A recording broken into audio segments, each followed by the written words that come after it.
naman eh. Lagi kang wala sa bahay dahil hinahanap mo si Sharina. Mawalang galang na sa'yo, ah. Nanay din ako. Kaya alam ko ang pakiramdam mo.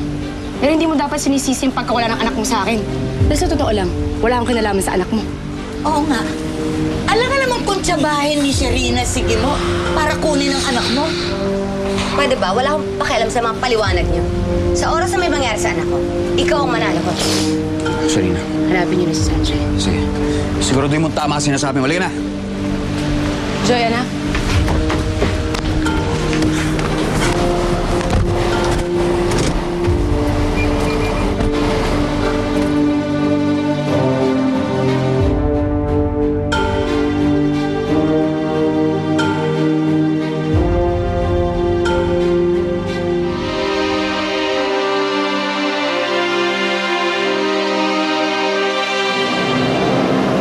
Sensya ka na, anak, ha? Nasigawan kita kanina. Hindi ko na kasi alam paano ka patatahimikan. Kung nga, nung bata ako, nilulublog ako ng chewing ko sa drum. Pero siyempre, hindi ko gagawin sa'yo. Tutunayan ko sa'yo na mabait akong ama. Mas mabait pa sa Daddy Benji mo.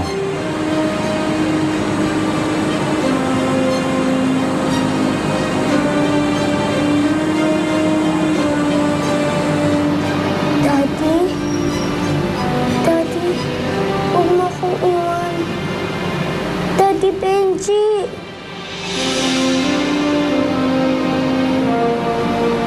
Gising ka. Gising. Naginip ka. Mungkin mo, nasan po si Daddy Benji? Mula dito ang Daddy Benji mo. Kung nasang hanapin, nandito naman ako eh. Hindi kita sasaktan. Mungkin po, nagugutom po ako. Ha? Walang pagkain dito eh. Bibilang kita. Bibilang kita ng pagkain, ha? Ito ka lang, ha?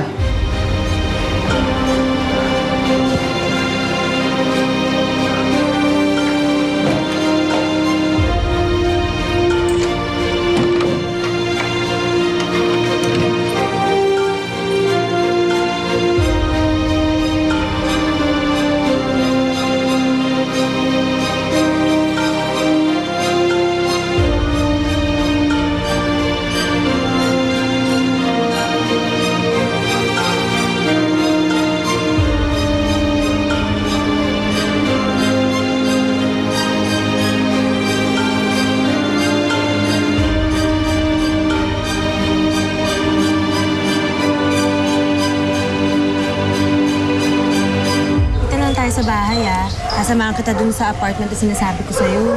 Wala ko pa kasi mamalengke.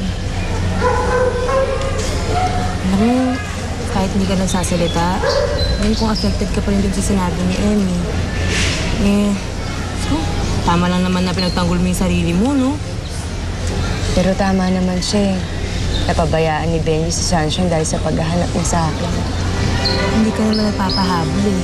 Si Benji ang humabol sa'yo. Insecure lang talaga yung Emmy na yun. Tama na. Intindihin na lang natin siya. Mahirap yung pinagdadaanan niya. Inisip ko nga, kung mangyayari sa amin ni Joy yun, hindi ko kakayanin. Siguro maloloka na lang ako. Correct.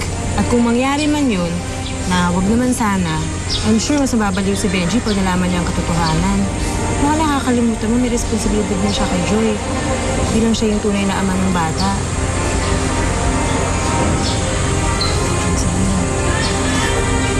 Joy? Joy, alis na ako. Bye! Bye! Nay, laro tayo. Ha? Sige. Salamat, ha?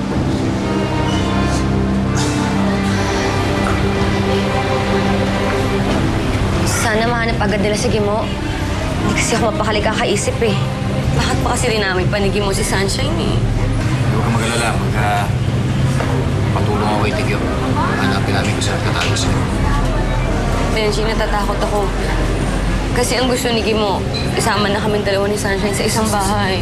Kaya huwag mo na isipin yun eh. Makakasama niya sa pinagbubuntis mo. pangako mo sa akin na iuuwi mo ng buhay si Sunshine. Kaya mo na, ako nang bahala. Pahinga na muna kayo, Lizette.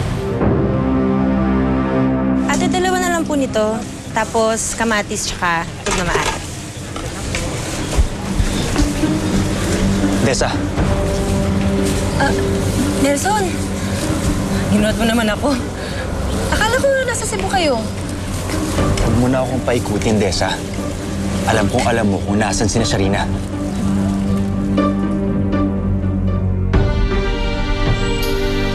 Magdala ako, magkakasikaso niya. Basta importante, makapahinga ka. Benji. Sige.